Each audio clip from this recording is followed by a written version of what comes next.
Hi, I'm Doyle Bishop with Tulsa Heaters Midstream. On this channel, you can expect to hear about all things related to process heating, but sometimes the topics aren't technical, but most of the time they are, so thanks for joining.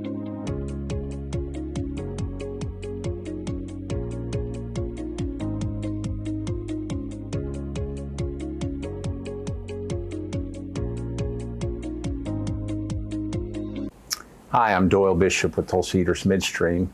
It's January 2024, and at this time of the year, everyone's wondering, hey, what's my year going to be like? What is the business climate? So what I'm seeing out there, and of course we're in midstream, which really distills down to us mostly natural gas business.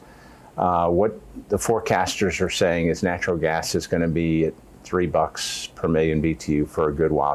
It's a decent price. It's not great, but they're thinking it's going to be steady for a good while. And steady at least allows people to do some capital planning. You know, when it's like this, it's like, oh my gosh, do we do something or not? Steady's good. So I anticipate some, I would say, moderate to good investment in 2024. Some of the other things that are out there are the environmental side. And so the consumption of natural gas in the U.S. is flat. It's flat last year, it's supposed to be flat this year. So really the growth for us is going to be LNG export terminals. And so as we can bring those online, increase our export numbers, then we can see some real growth and some additional spending. Now the thing about those projects, to build an LNG export terminal, it's a few $1 billion and it's probably 5 years. So you have to, obviously there's planning, there's permitting. You have to get a permit to build one. So one of the things that's out there, and there's been some talk that the current administration is wanting to put a ban on new permits for LNG exports, which is a little bit crazy, even from an environmental standpoint. You've got China who's building, I think they've got 200 coal-fired plants in the works right now.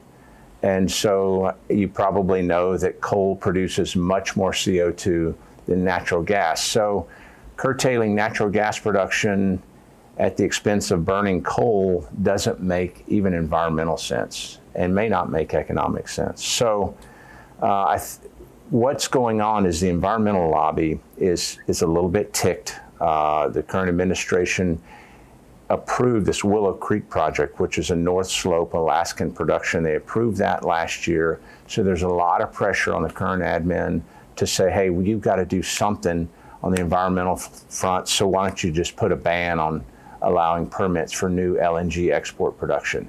If that happens, it won't be great, obviously, for midstream. Could create a shortage of LNG or shortage of natural gas, could drive the price up, but we have to have somewhere to send it. If we don't have somewhere to send it, if our consumption here is flat, we don't have somewhere to send it, then it doesn't do us much good. So we're hoping that those LNG permits will be forthcoming and we're going to see better than expected growth in natural gas. Hey, thanks for joining. If you enjoyed this episode, hit like or subscribe to get more information about process heating and Tulsa Heaters Midstream.